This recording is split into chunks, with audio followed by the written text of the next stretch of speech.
Bonjour à tous et bienvenue sur ma chaîne. Dans la vidéo d'aujourd'hui, on va parler d'un sujet qui nous concerne tous. Je vais parler sur le sommeil. Bien dormir est essentiel pour notre bien-être. Mais parfois notre sommeil peut être perturbé par divers problèmes. Dans cette vidéo, je vais vous présenter les 10 problèmes les plus courants qui surviennent lors du sommeil et comment ils peuvent impacter notre vie spirituelle. Alors, le premier problème que j'aimerais épingler, c'est l'insomnie. Il s'agit d'un état dans lequel une personne ne peut pas dormir. La plupart du temps, la cause est l'inquiétude, l'anxiété, le stress émotionnel ou simplement un problème de régime alimentaire. Les démons peuvent ou non en être la cause. Il faut lire la Bible, prier et se joindre au nom de Jésus pour être guéri. Une maladie grave est parfois la cause de l'insomnie. Dieu peut guérir toutes les causes et tous les symptômes miraculeusement par sa puissance. Si quelqu'un lui fait entièrement confiance, il lui sera accordé selon sa foi. Matthieu 9, le verset 29. Deuxième problème. Parler pendant son sommeil. L'esprit d'une personne peut être tellement impliqué dans un rêve que son corps physique peut aussi être impliqué. Ce qu'elle dit pendant son sommeil peut être intelligible ou non, et peut être inspiré ou non par Dieu. En fait, ce n'est pas un problème, mais simplement une fonction naturelle que certaines personnes ressentent plus que d'autres.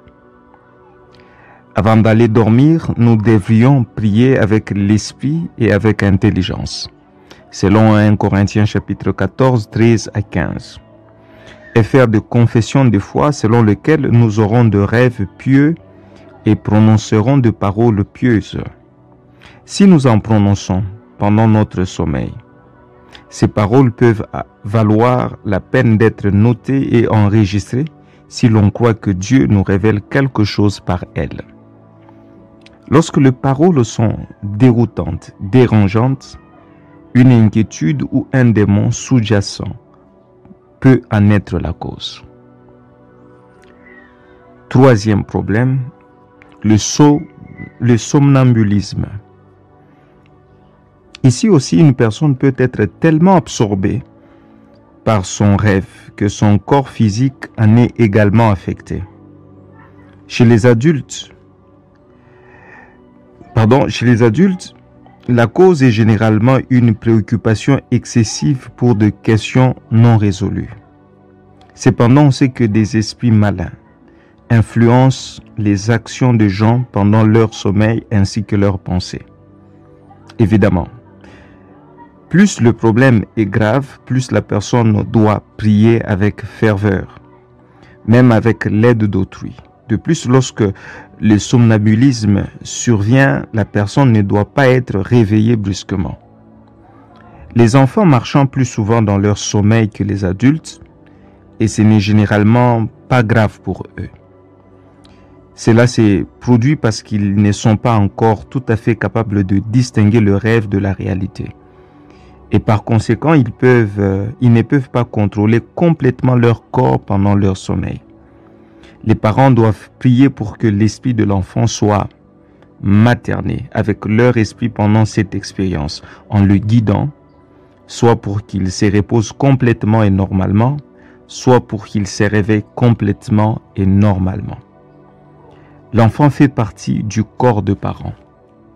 C'est pourquoi les parents doivent garder leur corps sous la soumission du Saint-Esprit. Ils doivent rejeter toute auteur qui s'élève contre la connaissance de Dieu ou qui cherche à détourner de la ligne normale et saine de conduite et de pensée. Ils doivent soumettre toute pensée et toute action à l'obéissance du Christ. 2 Corinthiens chapitre 10, le verset 5.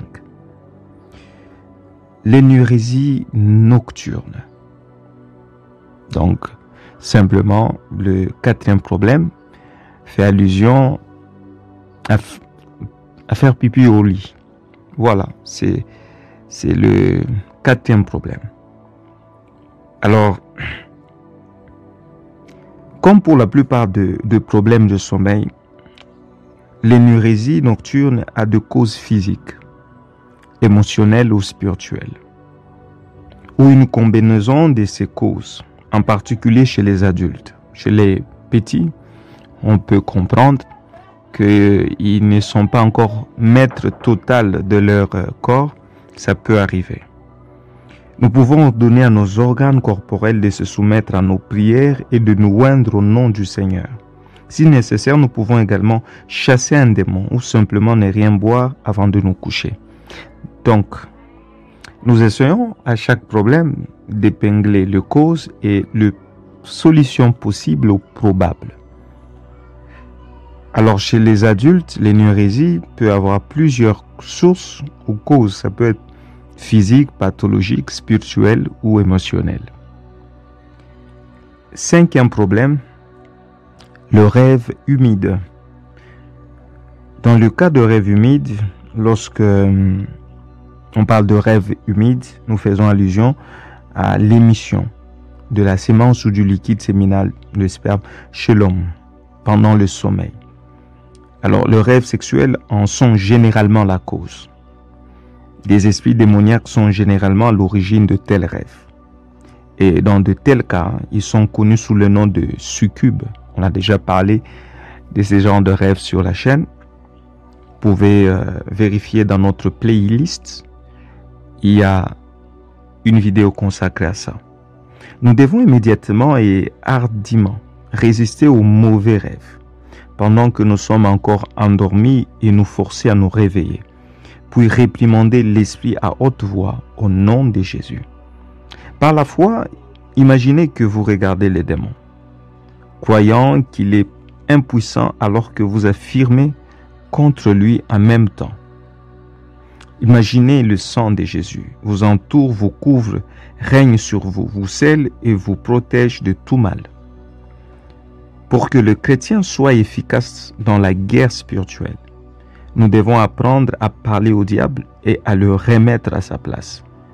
Nous n'accomplirons pas grand-chose sans cette capacité. Dans ce type de rêve maléfique, nous devons nous réveiller pour réprimander le diable, car il essaye alors plus directement d'influencer le corps physique. Dans le rêve où il n'y a que des pensées mentales, nous pouvons parfois capter des pensées mauvaises sans nécessairement nous réveiller. Cinquième problème,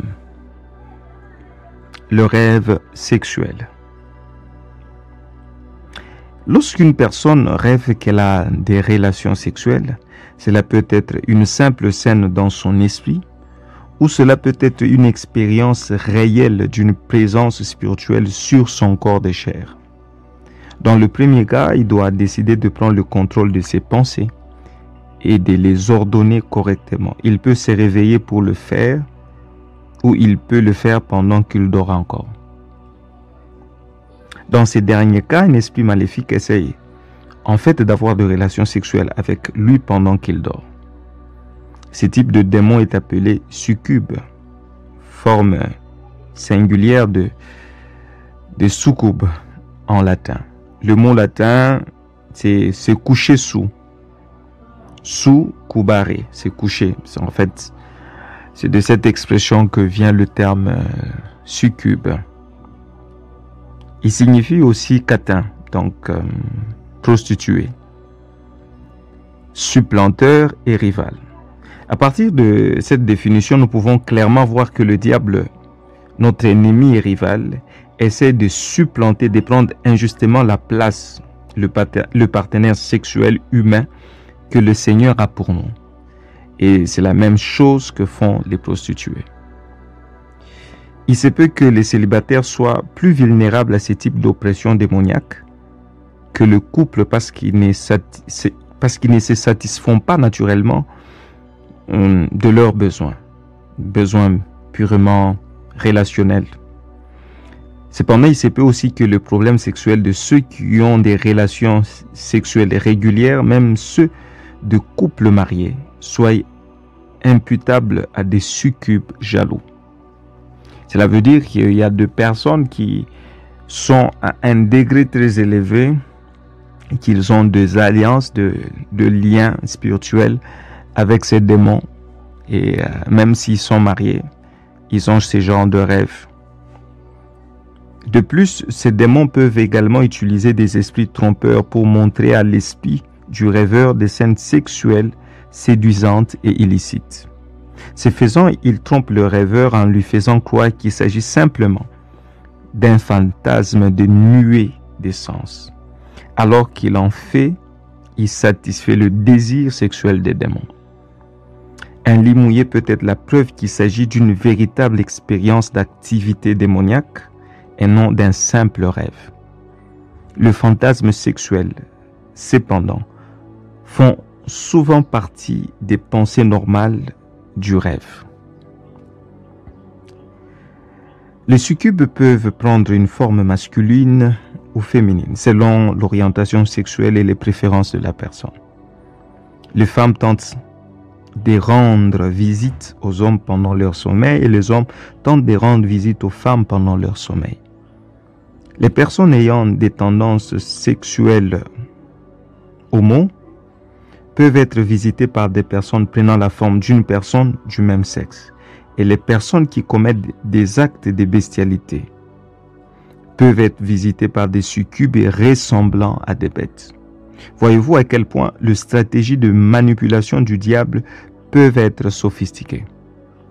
Ces sortes de visites démoniaques peuvent se manifester de manière violente et sans aucun déguisement, auquel cas il est facile de discerner qu'elles sont mauvaises et qu'il faut y résister. Elles peuvent aussi se manifester de manière subtile, avec une impression agréable et une promesse de satisfaction de besoins sexuels, auquel cas il faut faire preuve d'un plus grand discernement spirituel. Les non-croyants ne peuvent pas résister à ces oppressions démoniaques et à toutes les autres, à moins qu'ils ne consacrent leur vie au Seigneur Jésus. Les chrétiens, en revanche, les croyants, ont toujours le Saint-Esprit comme réserve pour les alerter de la guerre spirituelle à l'approche de l'ennemi. Dans Jean 14, 26, la Bible dit « Mais le Consolateur, l'Esprit Saint, que le Père enverra en mon nom, vous enseignera toutes choses. » Si un esprit maléfique vient vous opprimer pendant votre sommeil, commencez simplement à invoquer le sang de Jésus au nom de Jésus, pendant que vous dormez encore. Au fur et à mesure que vous vous réveillez, continuez à réprimander l'ennemi. De cette façon, et posez vos mains sur vos têtes, votre corps ou tout autre endroit où vous l'avez senti, vu ou entendu, y compris votre lit, votre conjoint, votre sol ou n'importe ailleurs dans la pièce. Ce type d'attaque de l'ennemi peut se produire une ou deux fois, puis cesser après que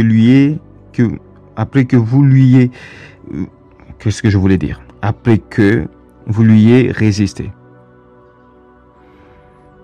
Mais si cela persiste, alors vous savez qu'une succube est en mission pour vous tourmenter. Et vous avez une saison de guerre spirituelle sérieuse à portée de main. Vous devrez utiliser toutes les armes de Dieu à votre disposition. La parole de Dieu, le nom de Jésus, le sang de Jésus, toute l'armure de Dieu, le Saint-Esprit, le ministère de Jange, la table de communion, l'imposition de main avec l'huile d'onction et d'autres points de contact. Parler en d'autres langues, les prières d'intercession du peuple de Dieu en votre faveur, le jeûne et tout ce que la parole de Dieu fournit pour votre victoire. Et d'habitude, les gens, quand ils ont ces genres d'attaques, me posent toujours des questions. Qu'est-ce que je dois faire? J'ai prié, ça n'a pas cessé. Mais vous devez comprendre que c'est une saison de guerre spirituelle.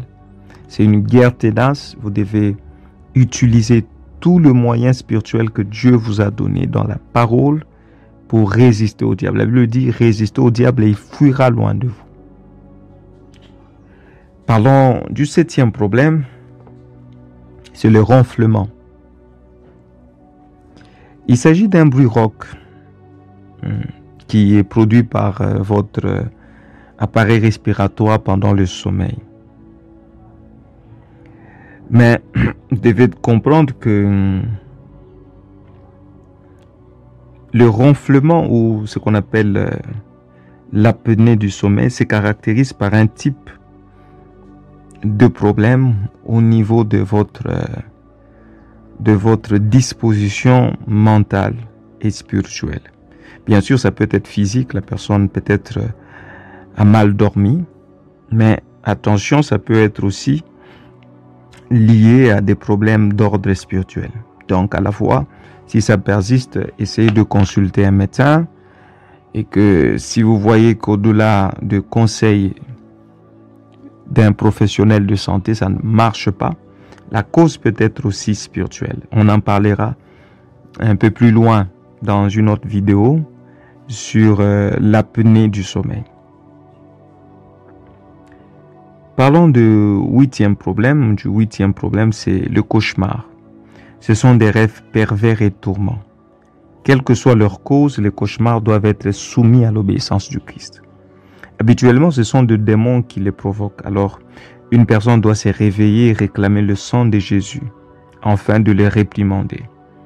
Les expériences désagréables du passé qui n'ont jamais été pleinement confiées au Seigneur et guéries peuvent également être à l'origine de cauchemars. Donc, le cauchemar, c'est pas simplement des attaques des démons, ça peut être aussi des situations dans votre passé que vous n'avez jamais réglées, que vous n'avez jamais encore soumis à la puissance de Dieu. Confronter et captiver nos traumatismes et nos peurs peut être avec l'aide de l'Esprit Saint, nous aider à briser l'emprise de cauchemar dans notre vie. Voilà, nous allons parler maintenant du 9e problème. Si cette vidéo vous a plu, n'hésitez pas à supporter la chaîne en partageant et en likant pour que l'évangile aille plus loin. Parlons un peu d'un autre problème, c'est la paralysie.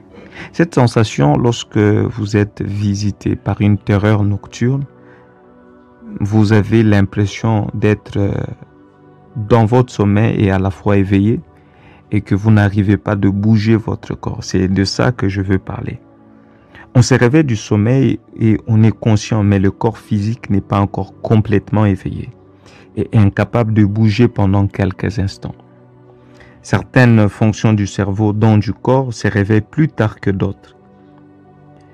Ceci peut être normal, naturel, mais ça peut être aussi d'ordre spirituel et très dangereux. Alors, dangereux lorsque ça arrive au moment où vous êtes visité par une terreur nocturne, comme je l'ai dit. Vous voyez, vous ressentez une mauvaise présence et vous souhaitez vous réveiller, mais vous n'arrivez pas à vous réveiller. C'est de ça qu'il s'agit, la paralysie dans le sommeil. Le 10e problème, c'est le manger.